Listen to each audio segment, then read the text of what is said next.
Pasirox ko kagapon man. Dahil dati di. Ikinanata to yatag sa kinti.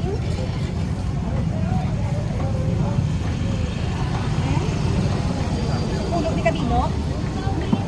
Tingin mo pala panari din. Okay. Ay! Ano naman na daw may pick-up ni Tanan? Isa na yung pilapan mo. Ano ka man imo naman? Hindi pa Xerox mo kami balik sa akon. Ako ni o dapat kagapon, wala mo naging pilapan para wala pa pick-up.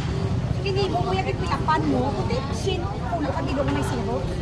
Ikaw sin, di ka rin kabilog ang ginatag ko sa imo, sin kabilog pilapan mo. Isa na nga imo, ipangatag ko niya sa mga cliente, ano ko man imo, maggamita pala utok ko, dami na nakaroon o. Hindi na yung kapuslan, Xerox mo naliwat.